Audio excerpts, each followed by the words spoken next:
Welcome back. Well, last time I have talked on a little bit on the uh, way Marxism has influenced the science. Well, the main idea was the sciences were actually the existing sciences, and this is especially true for social sciences, but to some extent for other sciences as well. Mostly, it was done from the perspective of the relatively more powerful classes groups in the system.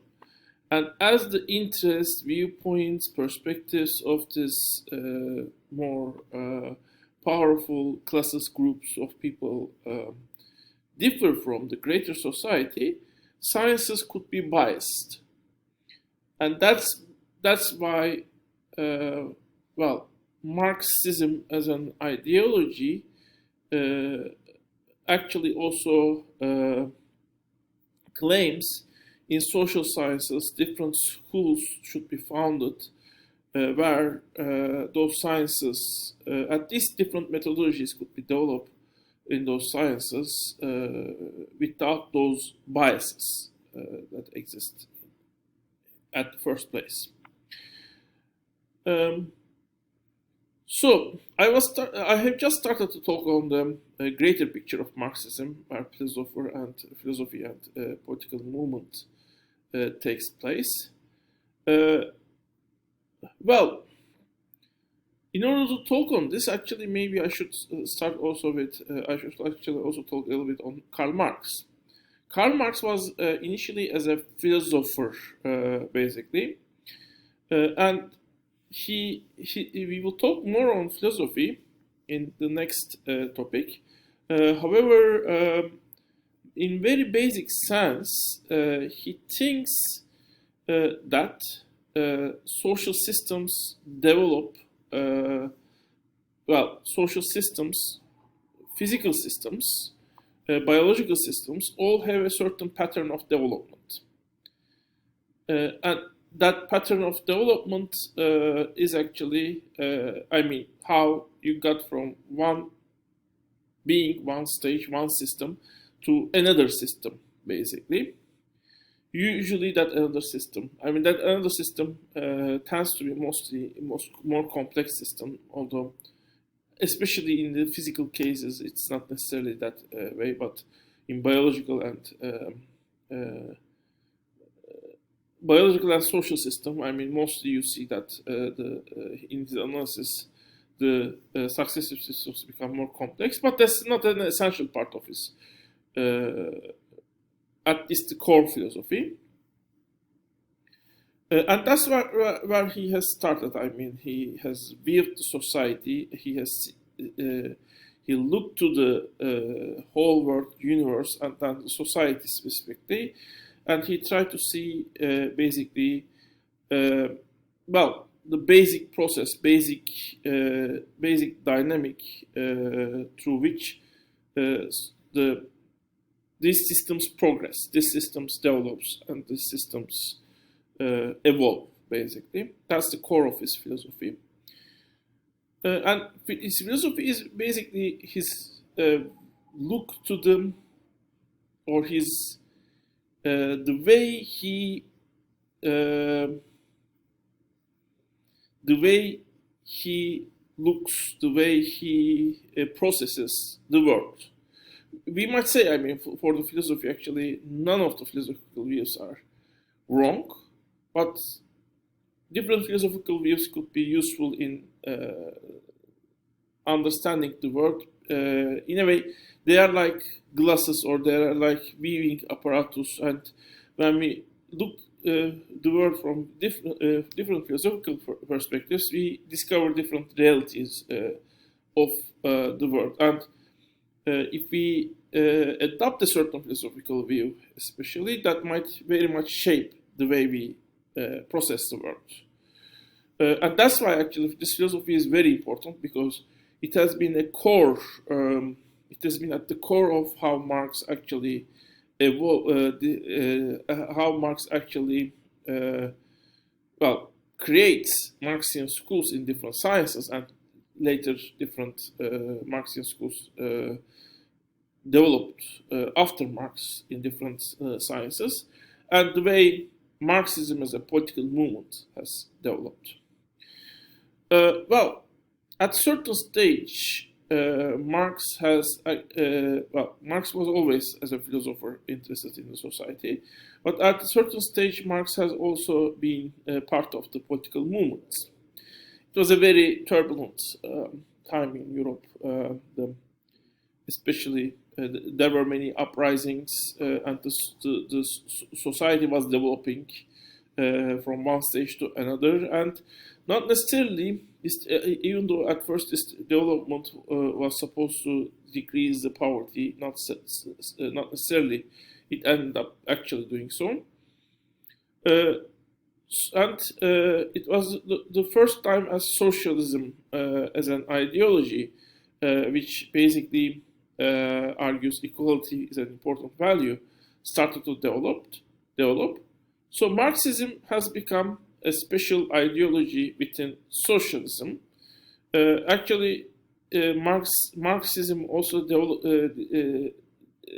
Marx also let's say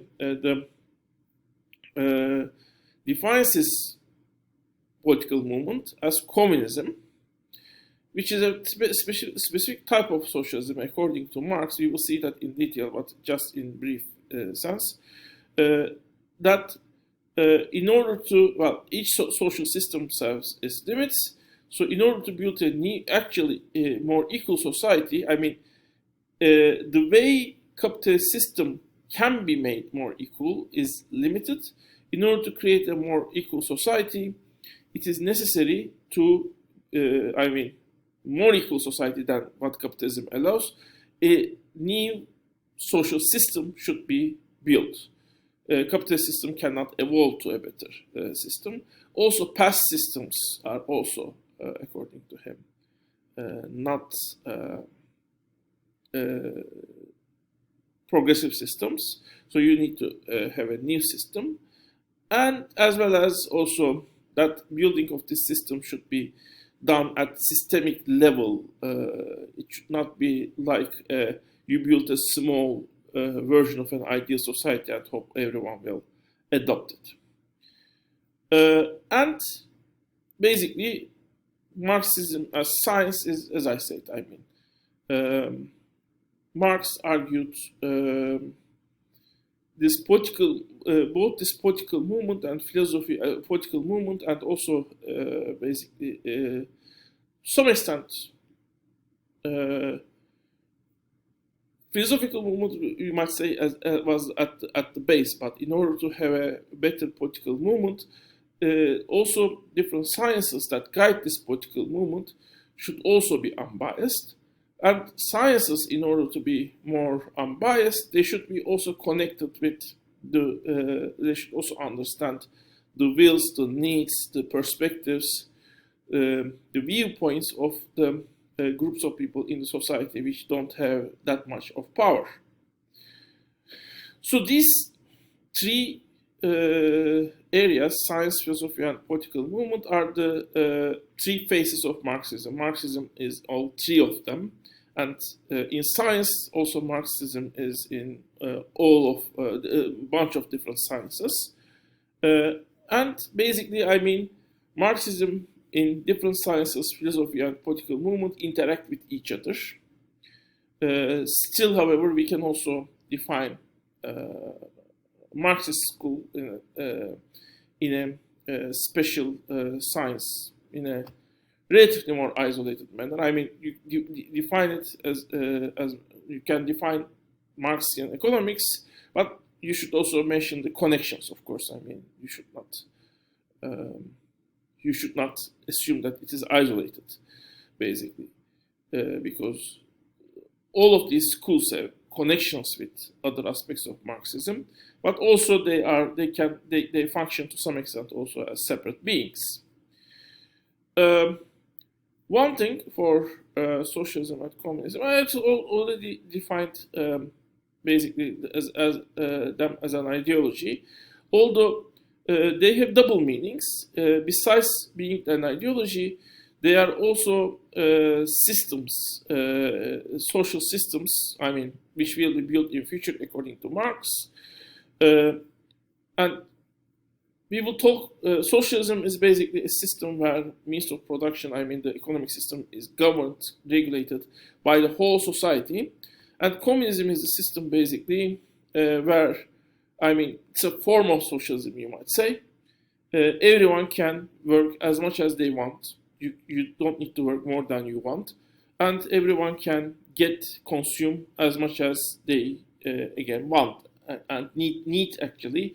But also, actually, Marx pretty much means want. Although Marx did not define these systems in much detail. His definition of these systems are vague, basically. So according to Marx, I mean, well, according to the later Marxists, Soviet Union was a socialist country, or there were some socialist countries in the world, although there were no communist countries in the world, because that needs a separate stage of them. That needs a more advanced stage of the socialism. Well, so those countries call themselves socialists. That's why it's called Soviet Socialist Union of Socialist Republics, not Communist Republics. Today, of course, I mean, communism and socialism has completely different meanings, but they are more related to the ideology. I mean, whether a system is giving more importance to the equality and or a system is actually aiming to build a completely new economic system, basically a political movement, for example. That's how they call those political movements socialist and communist. And sometimes, if a political movement is dominant in a country, they call that country also socialist country. For example, England, they say sometimes it's socialist because when Labour Party is dominant there. Although, of course, in Marxian sense, it's not socialist. It is still a capitalist country. We will talk more on this in coming parts. I mean, how especially special left movements can be classified in by Marxism and through the lenses of Marxian economics also. And what can we say on basically their relative successes and failures? Can we say the critique of Marxian economics and Marxism makes to these different left movements is right or wrong? Because Marxism and Marxian economics is very critical to other left movements as well as the other socialist movements, even, as well as well, let's say right-wing movements, basically. Lastly, I should mention the role of economics in Marxism. Well, here I should mention basically that economics, even though it is a special, just one of the sciences where Marxian school exists, still, according to Marx, economics has a special importance. Thus, Capital and Communist Manifesto largely talks on economics. That's because economic relations are, according to Marx, forming substructure of the society. That means they are kind of like a biological aspect of the society.